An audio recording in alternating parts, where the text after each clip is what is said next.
I see all of you rocking your school colors. I like it. Yeah, you can cheer for your school. Go ahead. I couldn't rock my school colors. They're from Southern California, but even out here, I couldn't choose a school. I coach varsity baseball at West Middlesex High School in Pennsylvania. I get to coach volleyball at Victory Christian with my daughter out here. So I didn't know which, there you go. There's somebody right there. But I didn't know which ones to rock. But I want to kick off our time with a quick game, all right? And I need you to engage this game. It's a quick game of would you rather. And so with each question, I just want you to respond with a show of hands, okay? So let's get it started. Would you rather swim in a pool or swim in the ocean? Swim in the pool, where are you? Swim in the pool, great. Swim in the ocean. Yeah. How many of you have actually swam in the ocean? Yeah, a good number of you, right? I have been from Southern California. I have surfed. I have boogie boarded. I have body surfed. I have skim boarded. You name it. I have swam out in the ocean and seen sharks. Hammerheads are no joke, let me tell you. But I have seen it. So those of you that want to swim in the pool, you'd rather have the safety of the pool versus the adventure of the ocean, right? You can say it's just cleaner, right? Next one. How many of you would rather have the ability to fly or the ability to be invisible? Who wants to fly? Right? Who wants to be invisible? Right? You want the freedom of flying. For me, I would want to fly invisible, okay? I just want to wreak havoc and cause problems. How many of you would rather never sleep again or never eat again? Who would rather never sleep again? Who would rather never eat again? Okay? The crazy thing is they're both life necessities, right? If you never sleep again, that's energy. If you never eat again, that's fuel. Who would rather spend a day in the wilderness surviving on your own or a day at an amusement park with unlimited fast passes? Who wants to be out in the wilderness surviving on your own? Who wants a day at the amusement park with unlimited fast passes? Great. I will just tell you, those of you at the amusement park, those of us who will be in the wilderness surviving on our own, we're going to run the world. So just say that right there. Would you rather have to sing everything instead of speaking or dance everywhere instead of walking? Who would rather sing instead of speaking? Who would rather dance? All right. Let's make this a little harder, okay? Let's make you think just a little bit deeper here. Would you rather be able to read people's minds or be able to accurately predict the future? Who wants to read minds? Who wants to predict the future? All right. Would you rather have a rewind button or a pause button on your life? Who would like to rewind? Who would like to push pause? Right? Some of you might want to go back and correct some mistakes. Some of you want to stay longer in special moments. Would you rather change one moment in your life or get a glimpse of your future 10 years from now? Who wants to change a moment in your life? Who would like to get a glimpse of 10 years in the future? All right. Would you rather be celebrated as a hero for something you didn't do, or do something incredible and never be known for it? Who would rather be celebrated as a hero for something they didn't do? A bunch of liars. Who would rather do something incredible and never be known for it? Yeah, you want to change the world.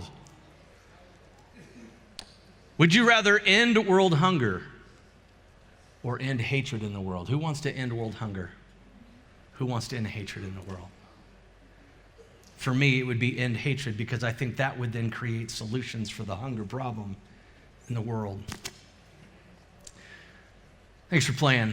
Today is day 4 of Youth Week, and so far this week you've heard from Pastor Caleb, Pastor Roy, Alex Fitzgerald, and tonight it is me, and we have all been speaking about this one theme verse, 1 Timothy 4:12, right? Don't let anybody look down on you because you're young, but set an example for the believers in speech, in conduct, in love, in faith, and in purity. Now, each one of us has taken a small part of this verse, and we are challenging you with one of those smaller parts, right? Each night is a different one, but the truth in all of this is there's really just one big point in this verse.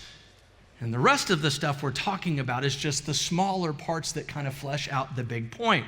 And so unless you get the big point first, these smaller things that we're talking about each night, they won't matter. They won't have anywhere near as powerful as an impact, right? So the obvious question is, Pastor Michael, what is that bigger point? Well, you're all young, right? At least younger than me. I've got the gray hair and the yarmulke I'm growing right up here. It's fantastic. But you're all young. And so when you read this verse, I'm willing to bet just about all of you, you probably tend to focus on the very first part of the verse, which says, don't let anybody look down on you because you are young, right? I mean, none of you want to be looked down on, do you? None of you want to be looked down on at all. And the truth is, nobody likes to be looked down on. Nobody does, no matter how old you are. But that is especially true for all of you because you are really young, right? You're just a bunch of kids. What could you possibly do? What do you know? You have no experience. You're just too young for anything.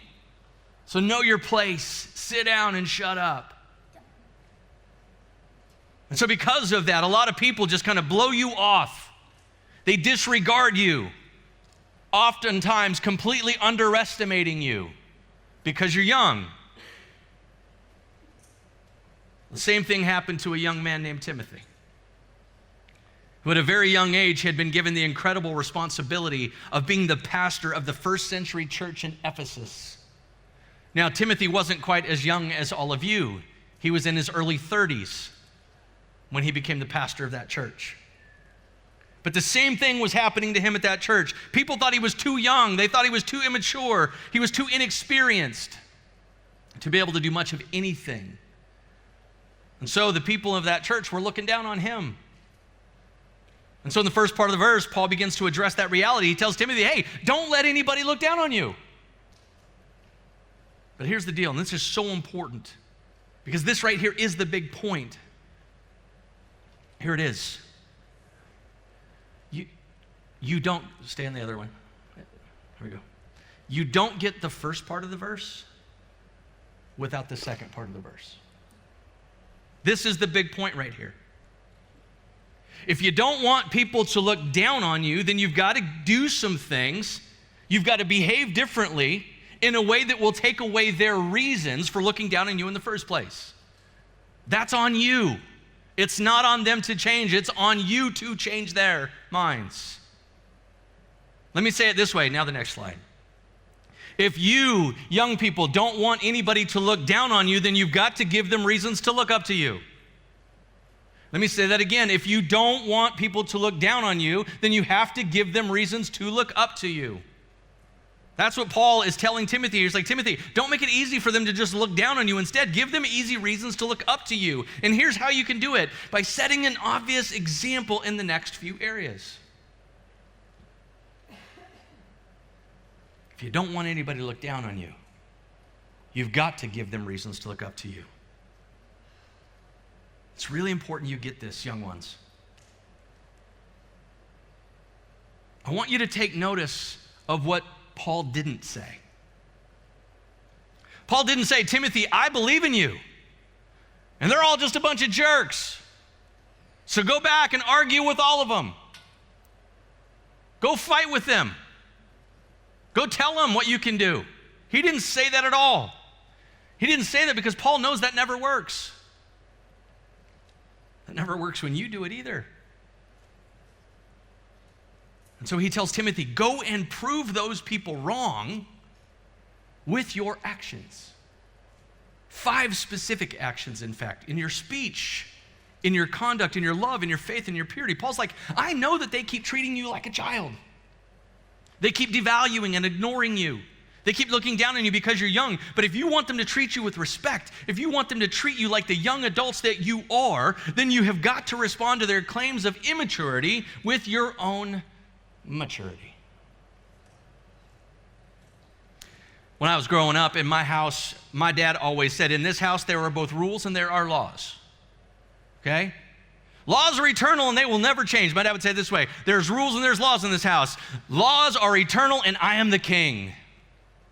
My dad set the laws of the house. An example of a law was, it doesn't matter if you're 16 years old or 60 years old, you will never talk to your mother that way. That law exists in my home. I don't care how old my daughters are, they will never talk to their mother a certain way. Not only will they get my wrath as a father, they'll get my real wrath as a husband. I wouldn't let a stranger talk to my wife that way. You think I'm gonna let my punk little kids do that? That's a law in our house. My daughter's right there. She knows. Is it true? Yeah, she knows. That's a law.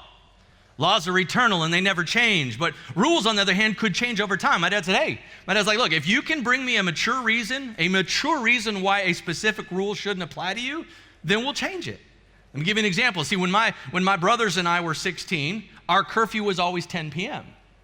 I have 2 older brothers, okay? But when we were all 16, curfew was 10. But when I was 16, I also had a job, and I worked until 10 or 11 o'clock at night every Wednesday night, every Friday night, every Saturday night. I never went to a football game in high school, never got to do any of those things. I had different priorities. When I was 16, when I was in high school, I wanted to have a girlfriend and a car. Both of those require money, so I had a job. And so when I was 16, though, I went to my dad and said, Dad, can we change my curfew to 1 a.m.? Right? That was my dad's response, too. My dad was like, what in the world? Why in the world do you think you need to stay out till 1 in the morning?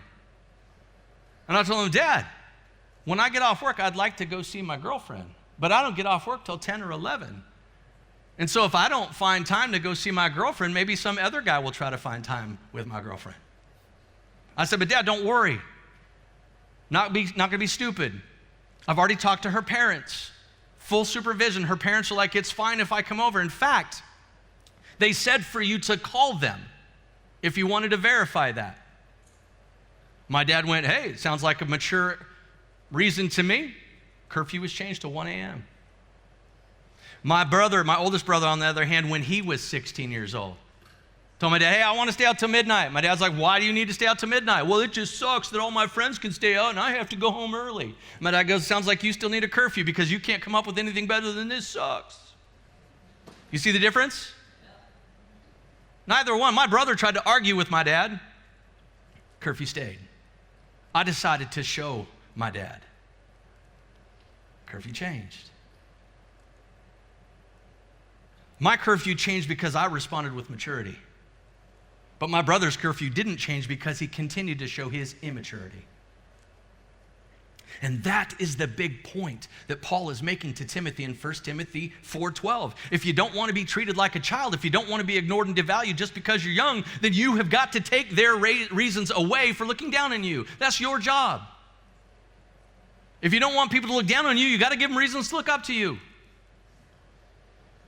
In my house, we do things a little different. You, as young people, you will spend the majority of your teenage years doing everything you can to fight with your parents, fight with your teachers, fight with other people for freedom. All the whole time, they are trying to impose responsibility on you. They're trying to give you responsibility. You're trying to take freedom. In my house, it's reversed. I tell my children, it is your job to take responsibility. And if you take that responsibility, it's my job to then give you freedom. So my daughters have spent the majority of their teenage years taking on responsibility. When they would get in trouble for something, it was an easy conversation. There's no need to argue. Hey, you know why you're in trouble, right? Yeah, I didn't take responsibility. There you go. I don't have a choice. You didn't take responsibility, so I got to take your freedom.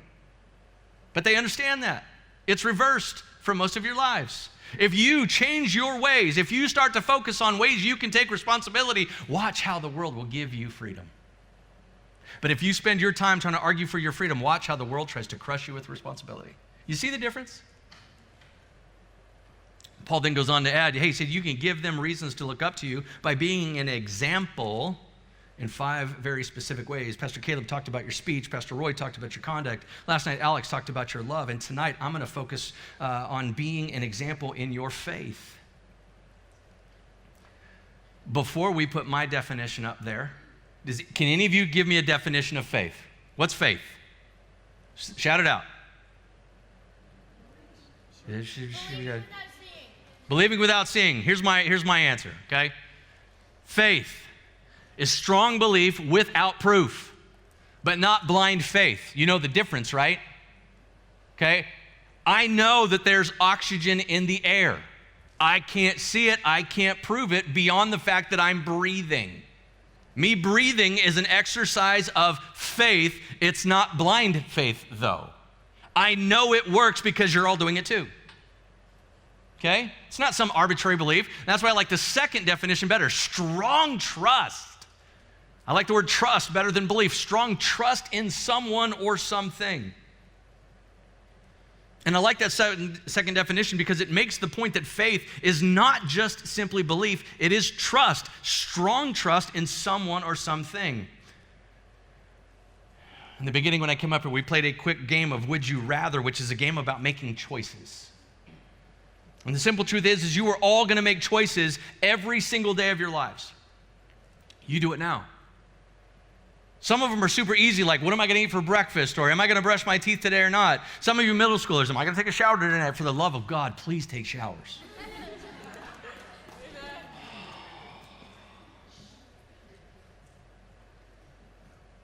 Some of you young boys are gonna be single for a long time because you won't take showers. And all you young ladies said, amen.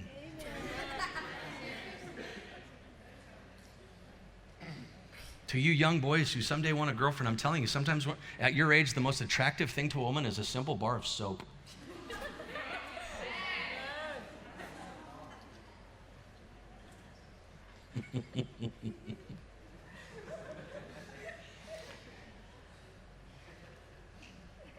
But some of your choices are going to start getting really hard.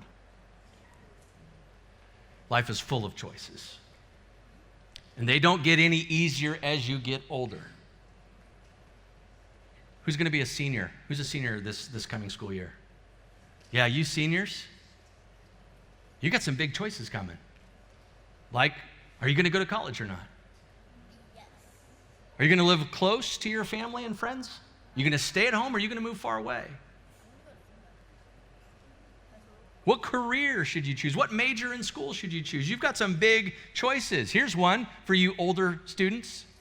Should I really date that person or not? But he's so cute.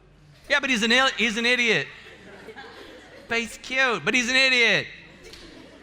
I tell my daughters all the time, the two guys that I will never let in the house, two types of guys, don't ever think about bringing home the village idiot or the town bad boy. I won't even let him in the driveway. Find somebody who loves Jesus, who will respect you, who will cherish you. Any young man that wants to date my daughters has one responsibility, one and only one. To honor my daughter in such a way that the decisions she makes will put a smile on God's face and her mom and dad's face. Any young man who can accept that challenge will be a blessing to my family. Any young man who does not accept that challenge will be a problem for my family, and I'm a good father, and I eliminate problems for my family. You think I'm kidding? I'm gonna just tell you right now, I didn't grow up in church. I spent a lot of time in a local bar. My daughter's grandfather, my dad, we had a king-size mattress in the garage. He was a Gold Glove boxer. He taught us all how to fight. We all took martial arts. We would go and turn bars upside down. I am not kidding. You mess with my girls, I will bounce you hard. First thing I'm gonna do is I'm gonna go to your house and I'm gonna bounce your dad. Then I'm gonna come get you.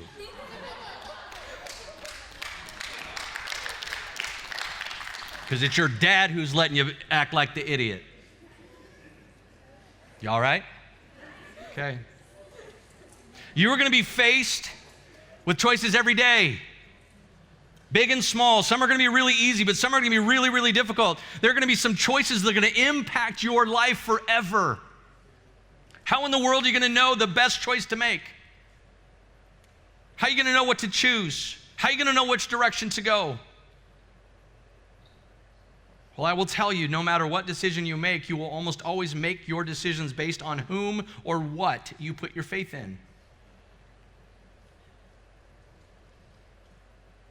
I want to take a quick look at one of my favorite moments of faith in the entire Bible. And because of whom Peter had faith in, he experienced something that nobody else in history ever has, nor ever will again. And so in Matthew chapter 14, Jesus has been teaching these big crowds, and they didn't have any food for these crowds. And so Jesus performs this crazy miracle, and he feeds 5,000 men and their families. And after that, Jesus and the guys, they're all exhausted. And so Jesus goes up in the hills to rest and pray. And then he tells his disciples, hey, get in a boat, cross the lake, and I'll catch up with you on the other side. And so the disciples do exactly that. They get in a boat, they head to the other side, and by now it's like the middle of the night, it's like midnight. And check out what happens. Matthew 14, 24 to 33. Meanwhile, the disciples were in trouble far away from land, for a strong wind had risen, and they were fighting heavy waves. Now it's about 3 o'clock in the morning, and Jesus was coming toward them, walking on water. When the disciples saw him walking on the water, they were terrified. In their fear, they cried out, "It's a ghost." I'm telling you, if I'm out in a storm at 3 in the morning and somebody's walking on the water, I'm not relieved. I'm freaking out too. Okay? But Jesus spoke to them at once. "Don't be afraid," he said. "Take courage, I am here." Then Peter called to him, "Lord, if it's really you, tell me to come to you walking on the water." "Yes, come, Peter," Jesus said. And so Peter went over the side of the boat and walked on the water toward Jesus. But when he saw the strong wind and the waves, he was terrified and began to sink. "Save me, Lord," he shouted. Jesus immediately reached out and grabbed him. "You have so little faith," Jesus said. "Why did you doubt me?" When they climbed back into the boat, the wind stopped. Then the disciples worshiped him. "You really are the Son of God," they exclaimed. All right, quick question. What made Peter step out of the boat? Yell it out. Okay? I mean, it's kind of crazy, right? How many of you in the middle of a storm would step out of a boat? Doesn't it seem like the safest place to be is on the boat? So was Peter's choice a good choice or a bad choice? Who thinks it was a good choice? Who thinks it was a bad choice? How many of you don't know what the answer is? Okay, some of you aren't going to raise your hand no matter what I ask. Let me ask this. What would you have done if you were Peter? I'd have been like, "Jesus, get over here. Get in the boat." Jesus says that Peter has such little faith, right? And that is because Peter took his eyes off Jesus and focused on everything that was going on around him. But check this out. You need to remember that there's a storm going on in that moment. And so Jesus wasn't walking on this calm, flat, glass-like water. No, he's riding crazy waves through it all. "Peter, come on out." Waves are crashing, right? It's like he's riding waves without a surfboard. Anybody ever surfed before? No. It's a lot of fun. Where I grew up in Southern California, I lived 45 minutes from the mountains. I would ski in the morning, drive 2 hours, and surf until the sun would go down. And so Peter and the guys are seeing Jesus going up and down in the chaos of the storm, and the storm wasn't calmed until after everything happened. The storm wasn't calmed until after Jesus and Peter got back into the boat. And so that crazy storm with that big choppy water is exactly what Peter stepped out into himself. He didn't step out when it seemed safe and calm. No, he stepped out of the safety of the boat into the chaos of the storm. And so let me ask you a question. Did that take faith? Yeah, it did. Did that decision to take a step out of the boat into the crashing waves in the midst of a storm take faith? Yes. Where was Jesus? He was out in the storm. And that's where Peter, by faith, experienced the miraculous presence of Jesus, not in the safety of the boat, but in the danger of the storm. And we constantly ask Jesus to take away the storm. And Jesus is going, "I'm right here in the middle of it. Come on." Yes, Peter took his eyes off Jesus and began to get swallowed up by the waves. But yes, he also stepped out of the boat. And in that moment of faith, he experienced something with Jesus that nobody before, nobody ever since will ever experience for that matter. Peter walked on water. We think Neil Armstrong's cool because he walked on the moon. Peter walked on water. He's the only dude in human history outside of Jesus who walked on water. The only fully human person. Jesus is like, "Yeah, I'm God, I can do these things." But Peter got to do it too. We like to preach this story about Peter walking on water as a failure for Peter because he took his eyes off Jesus and sank. I would say that this is one of the most incredible moments of faith ever in human history. He walked on water. Here's the point. When Peter's faith and focus was on Jesus, he was able to experience something incredible, something miraculous even. But when his faith and focus was on himself, when Peter was focused on his situation and his circumstances, he began to sink in the storm. And so how does this story relate to the decisions that you all make, especially maybe when you don't know what to do, when you're unsure, or maybe even when you're afraid? Well, the answer is to put your faith in Jesus. I'm here to tell you that whom and what you put your faith in Whom and what you put your trust in is going to determine your trajectory in life more than anything else you do. Let's make this practical. And to do that, I want to challenge you to ask yourself a different question when you have decisions to make. My daughters have heard this question. Grace has heard this question. You see, when most of us have to make a decision, we almost always ask, well, what's the right thing to do, right? What's the right thing to do?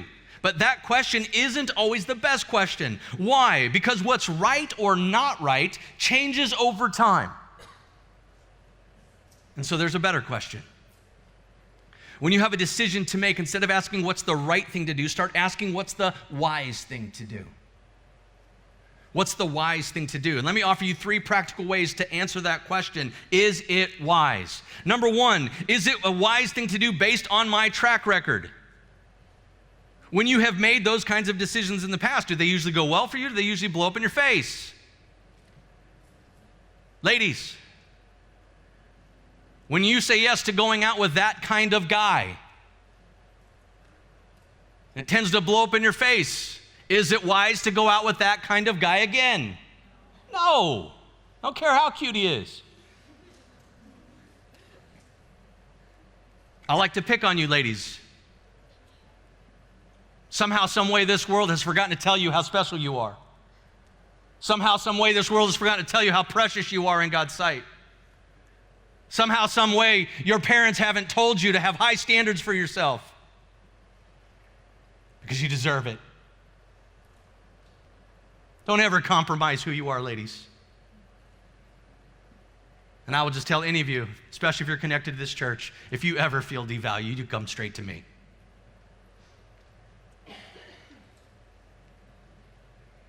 Two, is it wise based on your current situation? Based on what's going on in your world, is it a wise decision to make? Is this going to bless me right now, or is this going to cause problems for me right now? Number 3, is it wise based on where you want to be in the future? If I do this today, is it going to help me get where I want to be, or is it going to hurt me and potentially damage my future? Forget if it's right or wrong. The question is it wise based on my track record? Is it wise based on my current situation? Is it wise based on where I want to be in the future?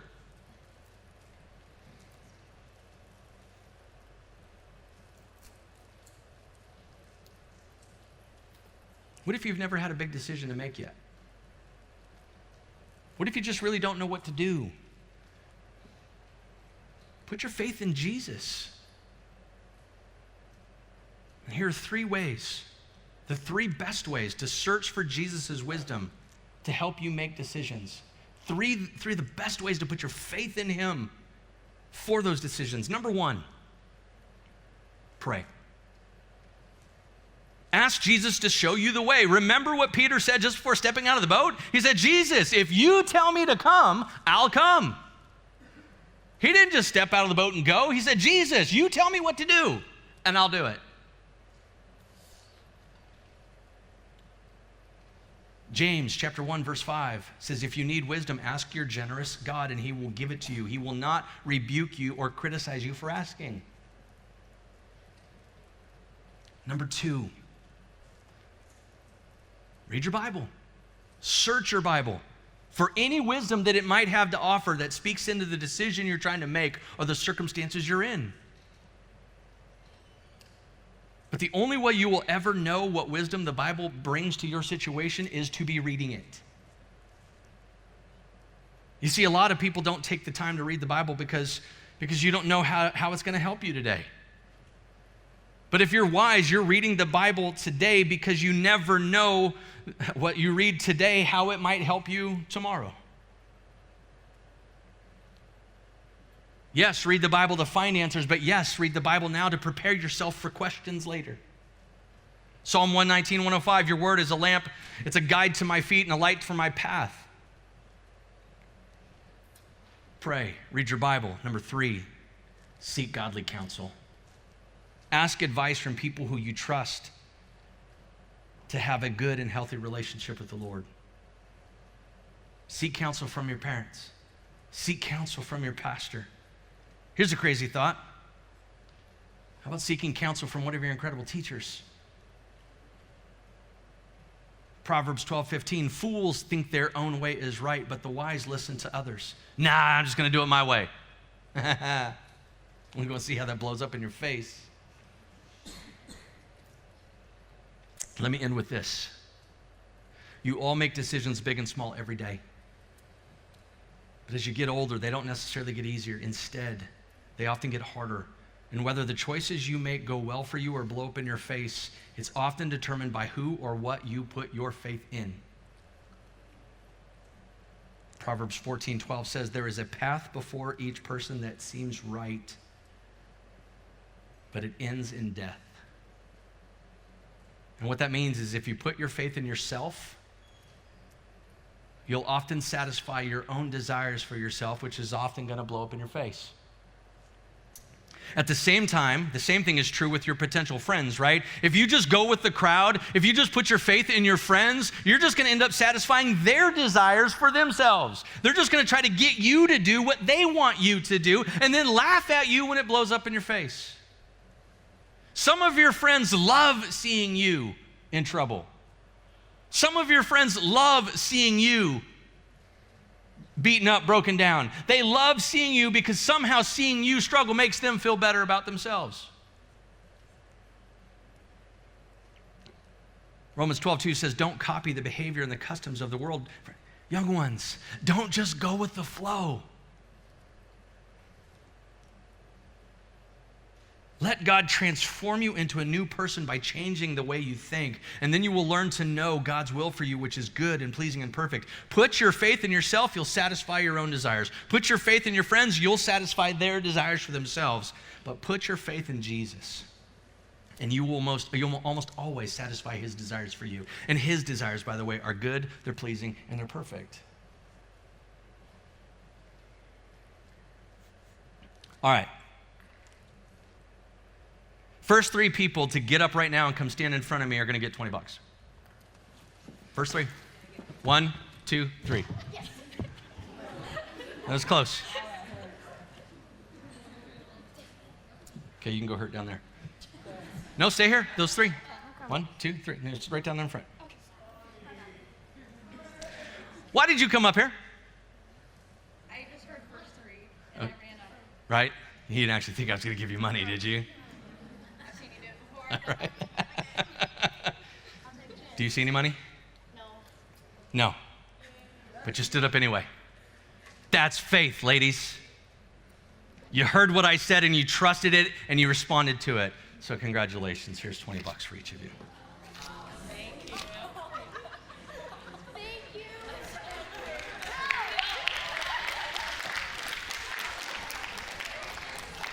Young ones, that is not just faith, that is also spiritual maturity. Spiritual maturity, by the way, is not measured in your spiritual activity. Spiritual maturity is measured in the length of time it takes between hearing God's voice and then acting upon it. The shorter gap of time, the more mature you are. That is why I say Peter stepping out of the boat is arguably one of the very most spiritually mature moments in all of human history. Jesus, you tell me to come, I'll come. Peter, come. Okay, I'm out on the water. No questions. Jesus, you said it, I'm in and I'm doing it. Back to our theme verse, if you don't want people to look down on you because you're young, then quit being like everybody else. I heard somebody say this once, if you want to be extraordinary, then take a look at what ordinary people do and stop doing that. Quit doing what ordinary people do.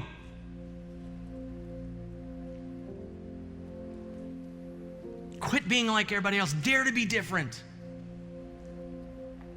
Lead your friends instead of following them.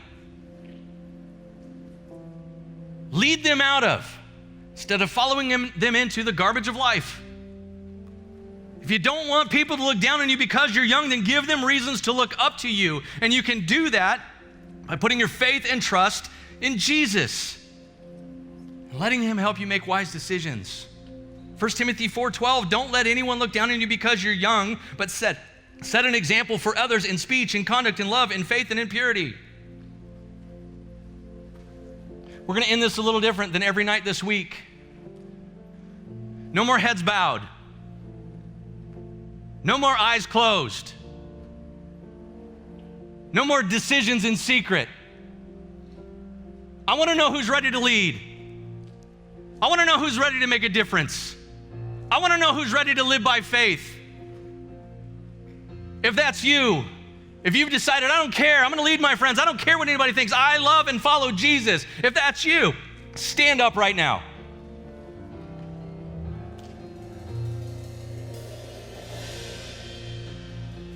Don't you dare stand if you don't mean it.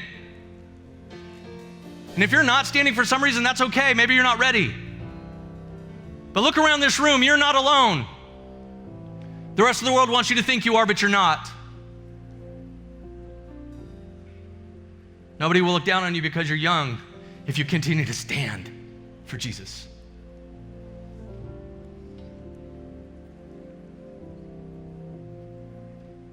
Who's ready to step out and live their life for Jesus unapologetically? I'm proud of you all. If you ever need anything, you know you can go to Pastor Caleb, you can come to me, you can come to any of us. I don't even know most of you, but I love you. May God richly bless you all. Pastor Caleb, it's yours.